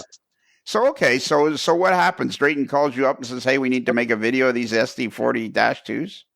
Yep. That's exactly what happened. So he came over and brought some models that I don't have. And if you've seen the video, it's 5 or 6 minutes long, and he kind of interviews me about who I am, my layout, what I like about N-scale, what I like about Scale Trains products, which I am a huge fan of Scale Trains stuff. I have a lot of their, models, and so we talked about that. And then there's another part of it that hasn't been released yet, where he interviews one of the guys who runs here a lot, my buddy Nick. So that'll probably get released as well at some point. Just kind of highlighting kind of his experience with it as well. So I think they do it. I know they've done it before, where they will interview various model railroaders and kind of get almost like a testimonial about their use of the Scale Train locomotives and cars. Hey, and that's Chris, what he wanted to do with me. Chris, Yeah, do they have the same 3 sort of levels of detail in N-scale that they have in HO scale, like the rivet counter, the museum quality, and whatever the other one is? They don't have museum quality, but they have rivet counter and operator. Okay. Yeah, they have those two, which to me, rivet counters, I don't know what else you could put on a locomotive. So I mean, I'm totally satisfied with that because I don't even really know what the difference is in HO between rivet counter and museum quality, but they don't do museum quality in N. I mean, the engines are just detailed to the nines. I mean, it's just, if you've never seen a scale train's N scale locomotive, it's unreal how detailed they are. Brad? Yes, Lionel. Perhaps you could help me out here. Okay.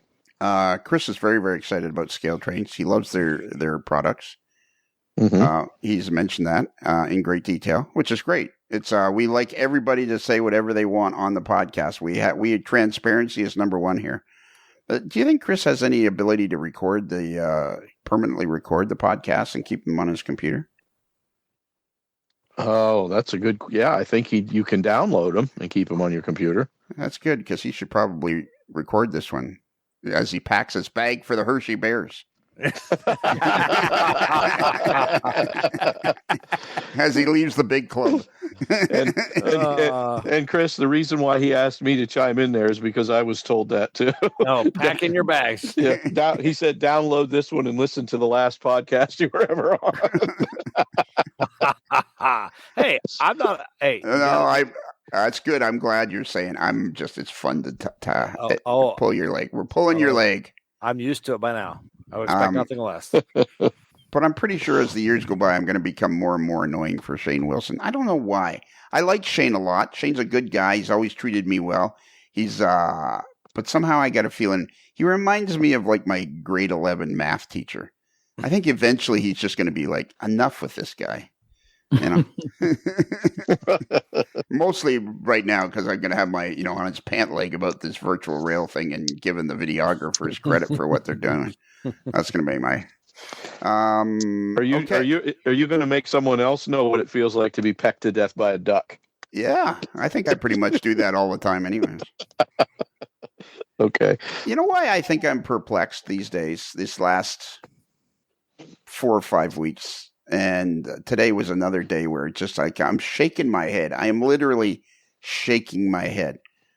This is the first winter where I basically left my son to run the business, and the bank balance keeps increasing. And I'm thinking, who is this guy that I could never get to cut the grass?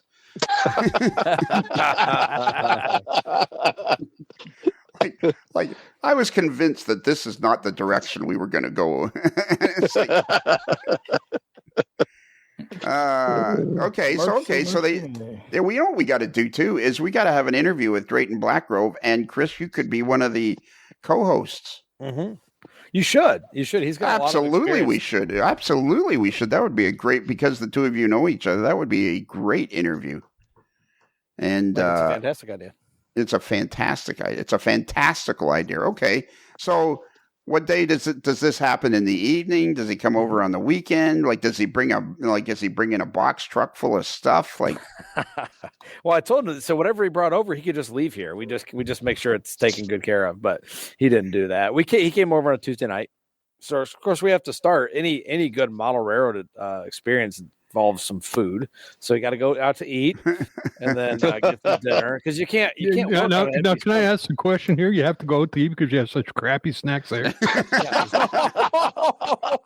Another one, the deep center field. Oh, God, another Lincoln Homer. That was right down the middle. This is like watching the spring training at.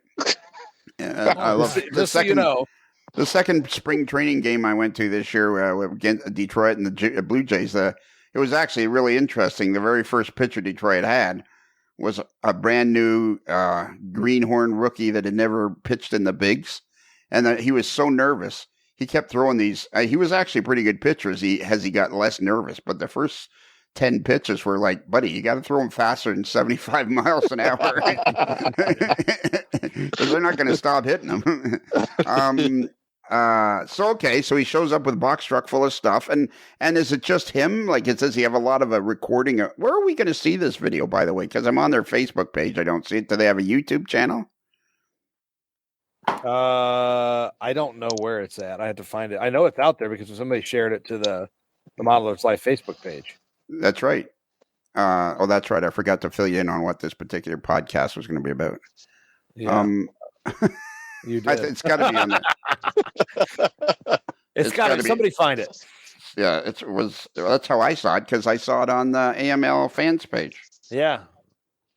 I don't know. I think it'd be on there, but I'll find it right now. I'm going to look right now. Here I'm on the Scale Trains YouTube page, and there's Shane. And let's see, what do we got here? Let me see what's happening. We got look at this product overview, N scale EMD SD40-2. And then time to model, that was 2 weeks ago. Time to model N scale SD40-2s with Chris Wehman. That's it. I just found it too. There you go. Well, there you are. Pure gold. And I've watched about a minute of it so far, and you have yet to hear my name or the mention of the AML, but I'm sure it's in there somewhere. It is. Yeah. Somewhere. It's in there somewhere. Hey, Bruce, I don't think you were here when we discovered that Chris is our latest and newest and greatest corporate pinhead. Oh, is he? Cool. Yeah. Hashtag new corporate pinhead. So what kind of equipment did he have to record this with? His video camera that he shoots the YouTube videos with for himself. We have absolutely got to do a video podcast with you and Drayton. Oh, I'd love to. Me too. It would be great. It would be a lot of fun. Let's get him on the books. And then we can ask him if he has any Rapido trains. Your fast track to model railroading fun. Rapido trains, your fast track to model railroading fun. So how long did this process take? Like I said, was it a weekend, an evening? What happened? Just an evening. Yeah, it really didn't take that long. I did all mine in one take because I'm just a master in cinema, so I didn't have to do a lot of reshooting. So Wow. yeah, Wow. No, he hung out for a while. We just ran some trains around, and he got some different shots in my plywood Pacific, and shot the highlighted stuff, and then we stuck around. He showed me a few features that I didn't even know about, so that was pretty cool. What kind of features didn't you know about? Well, one thing that I did not know, and I don't even know if it's unique to scale trains, but if you use a Y throttle, which is an app that you have on your phone, I bet some of you guys have heard of that, or you have it on your phone.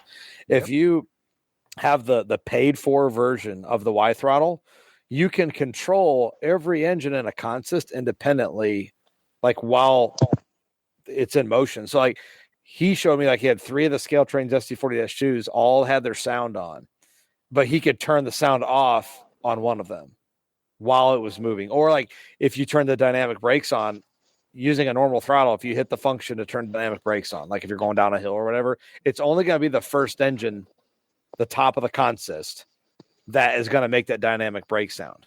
But in the Y throttle, you can turn it on all 3 as you're going. Like you can operate each locomotive independently while the train's in motion, basically, which is awesome. And is that hard to do? Like, is it hard to independently operate? Like, have you done 2 laps of the layout before you get all 3 engines controlled the way you want? No, it didn't take long. He was showing me as the train was going down the helix. So within 1 turn of the helix, he had done it. So, and he was explaining it. It's like within a minute or 2. Yeah. No, I think you do it a few times, it'd be pretty easy. But it's just neat. There's just so much customizable things you can do, and headlights and sound and all that stuff. It's really awesome. Sounds cool. Sounds very, very cool. What else happened? Like I'm just looking at the video now, and the coolest thing is if you put it on pause and you kept moving it, I can get you making funny faces. Funny faces. Yeah, exactly. I make a lot of funny faces. So I just did that too. That is kind of funny. Yeah. Now had you just recently got a haircut for this video? No, it's for my hair. No, actually, it's about normal. Okay, because I just wondered if you kept the receipt or not. Yeah. Hey, what's funny is Wow. I just paused it. And I have this glare. I just paused the video again. I have this glare in my face. Now I know why. Yeah. Because you didn't keep the receipt for the haircut? Yeah. There you go. That wasn't rude. That wasn't. Scott Rude is working on models and not concentrating on the podcast. That's rude. Okay. And making noise that can be heard on the podcast. Yeah, exactly. Yeah. Wow. I got your back, Table Master. Man, I didn't realize I was making noise. Yeah. So how many locomotives did he bring over? 6 or 8. Yeah, and again, it was only SD40-2s, and we have, between Nick and I, we have 3 or 4 of them No, 4 of them on our own. So it's like 12 SD40-2s. And Nick is my buddy that comes over and runs model trains a lot. I referenced him earlier. That's why I just said Nick again. Yeah, he's got a ton of N scale equipment here on my model railroad. So I thought Jonathan was your buddy. I have more than one buddy. Okay. But cool. Jonathan can't come all the time because he lives pretty far away and has to get up and go to work really early in the morning. So I don't see him all the time. Nick lives right down the road, so and Nick doesn't have kids or anything. So Jonathan comes when he can. But yeah, we're buddies too. So we were buddies. He hadn't been here since Springfield, so I don't know if we're buddies now. We were buddies before Springfield. Well, let me ask you a question about Jonathan. Like, roughly how far away does he live from you? About an hour and 15 minutes. Okay. Like, what's the nearest, like, is he near an interstate? Kind of. Yeah, he lives in, like, metro Atlanta, but he's off 75, about 20 miles. Okay, so if you were passing through Atlanta, say, on your way to Florida. Oh, boy. You would have time to stop and see him. Of course you would. Here it comes. Everybody does. Yeah. So I think I made a fatal mistake. No, I think you. And there was a photo of Lionel waiting for you at Buc-ee's. I know, but I went to the wrong one. Yeah, that was a good answer. So give us a bit more. Like, I'm interested. Let me ask you this question, Chris. Is this your first time doing this for scale trains? My first time. Okay. Did you feel like it was going to be more complicated than it was? No, because I've known Drayton and I've seen him do interviews with other people before, so it's pretty straightforward, really. Because he's you can tell he's done it before. Like, he had all the questions he wanted to ask. He said, "Hey, when I ask a question, like, give it like a few seconds before you respond, so I can edit it." So he'd ask me a question, I just stand there for a couple seconds, which is kind of nice because then you can. I bet that was hard for you to do. Yeah, I was just going to say the same thing. I bet that was. Yeah, it helps you formulate your thoughts a little better, so you don't sound like an idiot. So no, it really wasn't. It was about what I expected it to be. But again, Drayton's he's a pretty approachable guy, so I think. Well, yeah, I understand. Yeah, but it's kind of cool that I understand that you guys are friends, and it was an easy one for him to say, "Okay, I'm going to go get Chris to help me with this," and blah blah blah. Yeah. But on the other hand, we all know that Scale Trains is a fairly sizable company, and they try to make a really good impression with everything they do. Yes, which they do, and so I just it must have been kind of cool to be doing it and realizing what you were doing at the same time. Oh yeah, absolutely. No, it's fun. I'm like I've said, you said it earlier. I'm a big fan of what they do, and I think it's a pretty good organization with good people. And so if I can support them, it's very cool. It's worth doing for sure. Okay, that's cool. It's very cool. Is there anything else we need to ask you about it?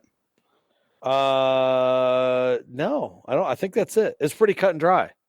It was not a paid advertisement for Scale Trains. No. Yeah, I find this whole AML nation, like, I find Chris, I know I've said this to you before in person and on the podcast, primarily on the podcast, but it just endlessly fascinates me. I feel like I met, help me out here, Bruce. I'm going to throw out a name here. Okay. I feel like I met, don't help me here. I feel like I met that guy, Mike Palmatier. I feel like I met Mike Palmatier. Goalie for the Leafs. Not a huge star. Not a huge star. Not like one of the guys that you always think of when you think of the Leafs, but somebody that is like, was a Leaf and was a substantial player and blah, blah, blah. That's what I feel like. He's one of a many string of goaltenders the Leafs went through there. Well, yeah, that's another whole discussion. Well, I was meaning it. I don't think you're helping now. No, sorry. I was trying to say it was like knowing Chris is kind of like knowing somebody of substantial NHL caliber. Okay. Absolutely. You're right there. Yeah. Well, that was a nice thing to say, Lionel. It was nice. After the slam from earlier, I appreciate it. Yeah. No, but that's changed from rude to nice. Wow. You know what, Brad? It's soon it's going to be just you and me, buddy. We'll never play in this town again. Yeah. You'll have to unban me though for that to happen. Well, yeah. Stranger things have happened. He'll give you a pardon really quick. Okay. Maybe what it is I'm trying to say is you're so humble. That's what it is, Chris. You're so humble about what you've done in model railroading and rail fanning. Like when you told me about the green frog thing, like I'm still like, I'm like, holy cow, how cool is that? Mhm. And, now that you're doing this, and David, you're pretty, I think you understand what I'm trying to say. It's like, I keep getting these things happening to me where it's like, well, this is just cool it's just cool to know Chris, and it's just cool to be able to talk to Chris about this. I find this, it's just cool, isn't it? Yeah, for sure. the podcast is just endlessly rewarding. Yeah. Well, so many people on here that are very talented, and Yeah. not only in their careers and in their life, but in model railroading, and interesting people, in all walks of life. Well, thank So you, it's great. Dave. Yeah. I think we got a It lot is. of really humble people on the podcast.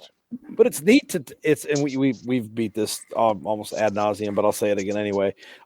It's really neat the people and the backgrounds of the people that you meet. Because like I tell my wife, go to Springfield, and I'm going to hang out with all these people. One of them's a French horn player for the Dallas Symphony Orchestra, and then this guy works on farm equipment. He lives in Canada, and these people live over here, and these people do this. And that.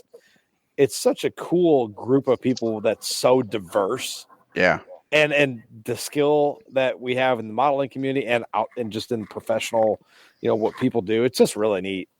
It's And I really think, neat to be a part of it. I guess when you were talking about it, I just got the sense, I'm thinking, man, what a great podcast I would be listening to you guys talk about rail fanning and all the stuff you guys have done. Well, we need to get him on the show. I will Wow. work on arranging it with you if you want. I'm going to, yeah. I don't know. Yeah, we'll work on that. We'll talk, we'll talk after the show. Sure. We'll talk at the after show party. Yeah, exactly. That's Oh, where we I get didn't- the caviar and yeah. Yeah. Oh, can I go? No. Scott, I was going to tell you, I want to be over your Oh, way man. fairly soon. So I'm looking. Oh. Well, that's going to be cool. Yeah, that'll be a fun day. Oh, I'm stoked. I will let you know. But When Yeah, is that that'll gonna- be- When is that going to be? it will be in later part of April. Oh, yeah, that'll be really fun. We'll have a grand old time. Just show me some good barbecue. That's all I ask. Oh, I'll have bacon. plenty of that. I don't do model trains on an empty stomach. Oh, I got plenty of barbecue. There we You go. like bacon by any I chance? like The anything. big plate of bacon, man. Bacon. Yeah, the big plate of bacon. Come for I the had- train, stay for the I had bacon. a big plate this Oh, morning. come for the bacon, stay for the train. What you have That's to understand about Scott is his two daughters and his wife are like, you're thinking to yourself after you meet them and everything, you're thinking to yourself that in any other situation, there's no way these women would be associated with this guy. Well, thank you, Lionel. That was also rude. Mm. And you go up the stairs. I go up the stairs for the first time. I'll tell this story forever. And yes, I've repeated myself. You go up the stairs for the first time. There's this lovely wife. There's this beautiful daughter getting ready for her 18th birthday party. And you're thinking, I'm completely out of place. I shouldn't be up here. I should stay in the basement. And they're like, would you like some bacon? And like they turn over and they walk towards you with this gigantic plate of bacon. And you think, and all your brain is now firing and going in all different directions. Like, why, yes, I would. How could you turn bacon down? Yeah. I was just going to say, when they ask that, does anybody ever say no? I've never had anybody say no. You don't want any bacon? You can leave. Yeah. So we're going to send Chris another headset because then he's going to have one that he can keep in his bag, and he's going to set an example for Hard Part about how that'd be cool. Hard Part always comes up with this lame-o excuse that he's got no room in his luggage for the headset, and it's like, Next come time. on. Next time Chris is here, he can just have my old one since I have my own setup now. That's true, but I could also send him one. But if you might need that as a backup someday. That's true. Yeah. It's true. kind of like we're the brotherhood of the traveling headsets. Yeah, Just spray it off before you send it to the come next person. Yeah. I will. come on, Bruce. Who's writing your stuff? Bruce is on point tonight. He's just Yeah, he is on point. throwing them down. Maybe I'll have to. It's that nap. Maybe I'll have to forget that you can't show up late thing because it seems to be working out pretty well. Yeah, exactly. That big old strong cup of coffee first. Yeah. Well, I was looking through the door for a while. I saw you struggling and pulling your hair out. I figured I'd knock. Man, oh man. You know what? I love you guys. I just end up. I love you. I truly love you guys. I just have so much fun doing this. I know it sounds. I know we just jerk around a lot. I know we make a lot of goofy. I know I say a lot of goofy, smart ass comments, but boy, I have fun with you guys. Same here. There's nowhere I'd rather be on a Sunday evening. If that's what tonight is. I'm not sure what night it is, but Yeah, or 3 a.m. on a Monday. Yeah. yeah, that too. Yeah, you're gonna eventually, Brad. You're gonna find out what the Hershey Bears ECHL team is. Would you like to be a swamp rabbit, Brad? I would love to. Yes. I know where they have some openings. Do you? I'm thinking about quitting. They never let me play anymore. Do they allow guys to play who are only like 3'8"? Because Yeah. do they have They're desperate. Believe me. Okay. All I'll right. never forget that. The first time I met Brad, well, the second time I met him in person, but the first time after we'd had, and I hear his voice, and I'm thinking, hey, where's Brad? I hear his voice. It's that voice I hear on the podcast. And then finally I look down, and there at my knees is Brad, standing.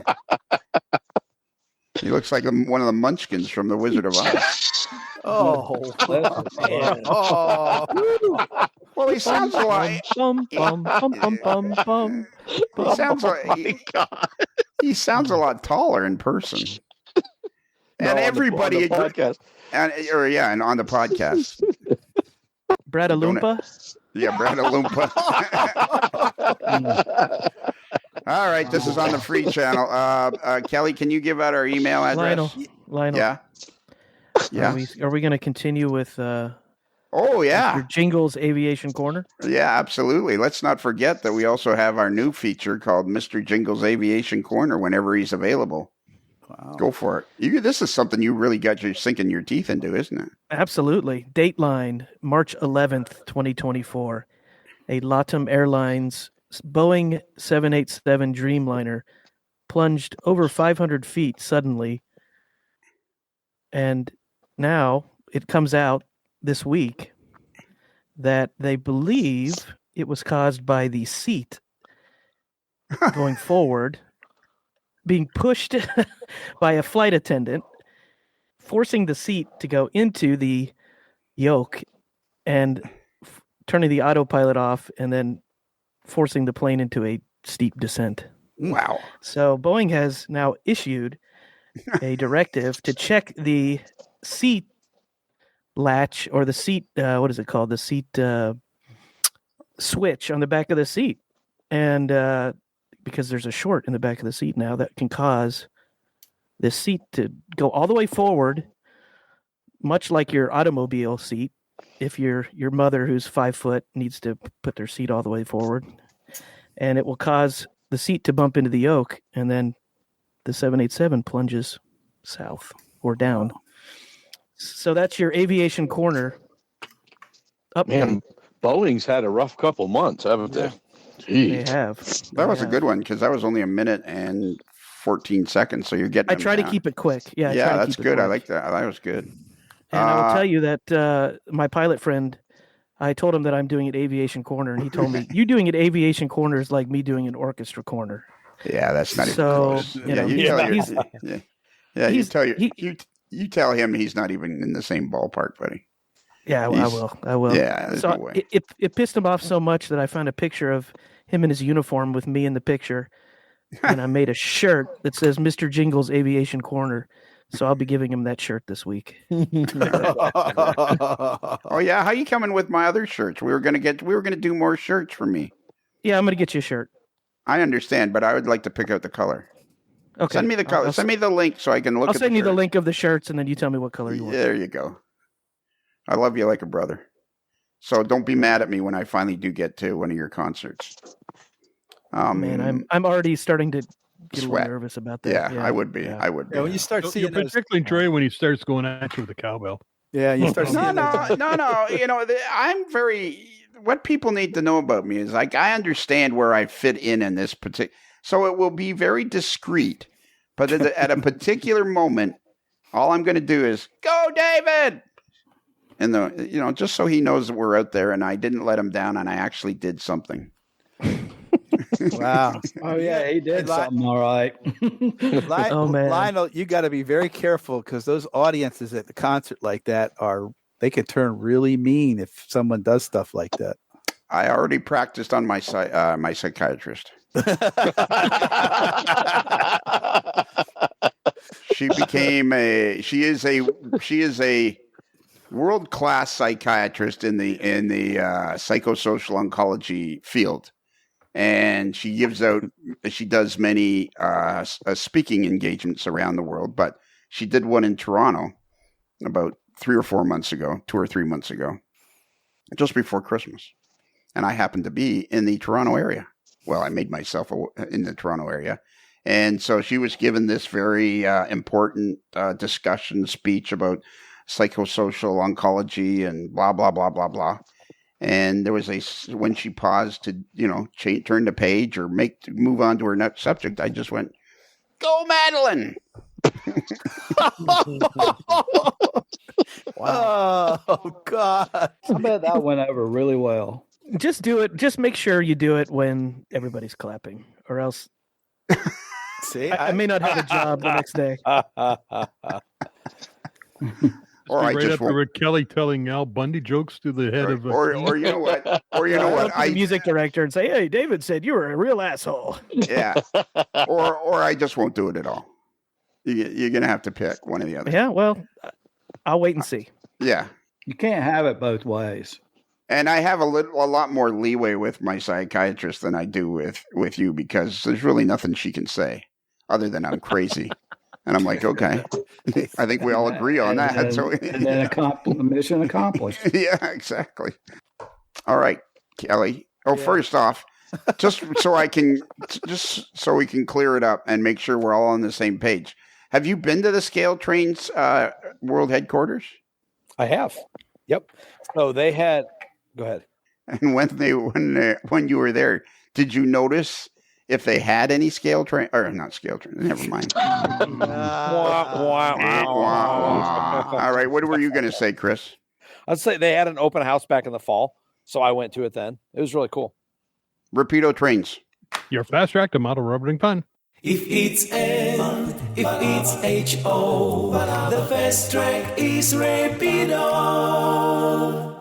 All right, Kelly, give out the email address. Yes, if you want to reach us by the wonders of email, you can reach us at modelerslife@gmail.com. That's modeler like Heartland with one L, not two L's like Dallas.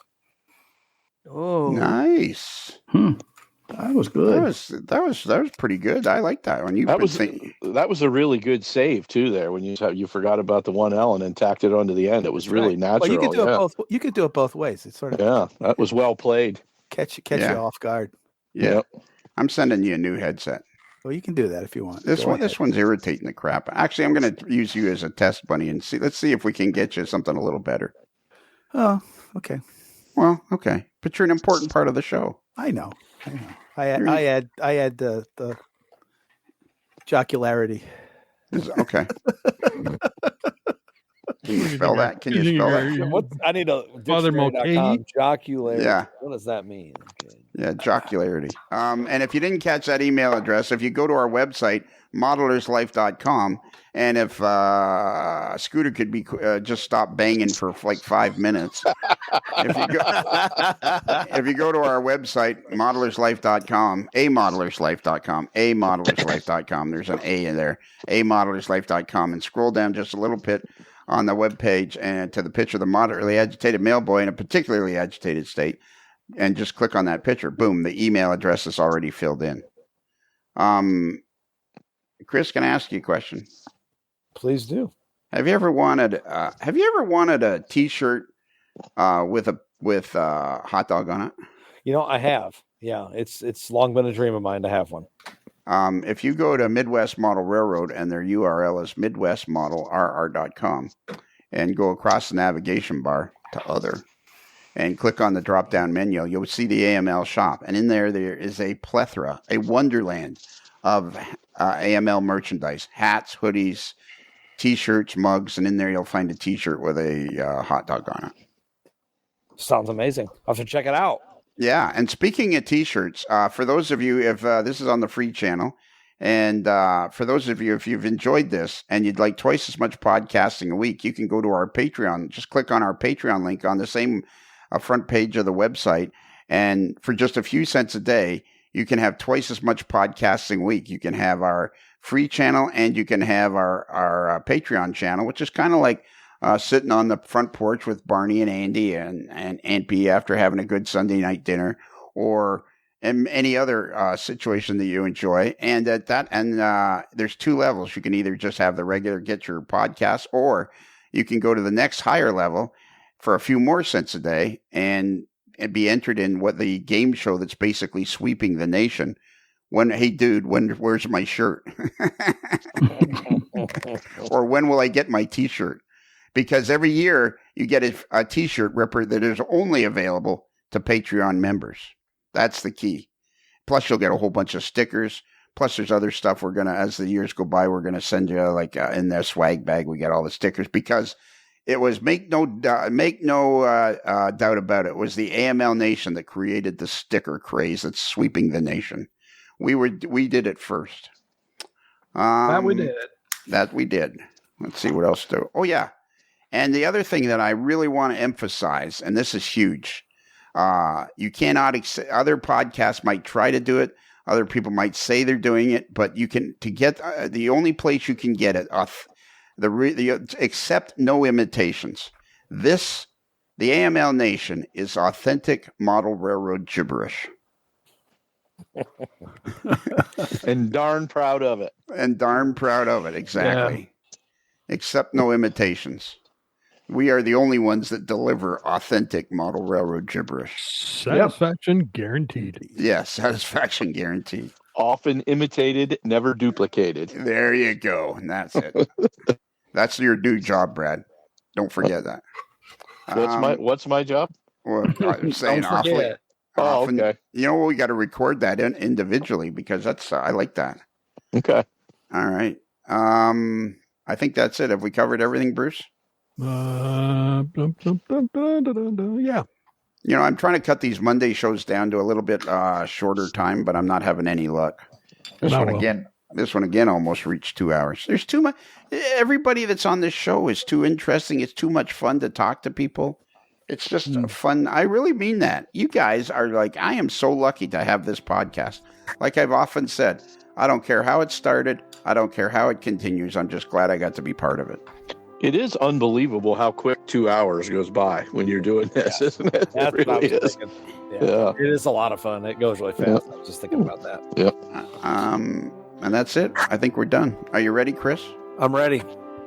So remember, a Modeler's Life podcast is considered marginally adequate by 6 out of 10 N-scale YouTube video influencers.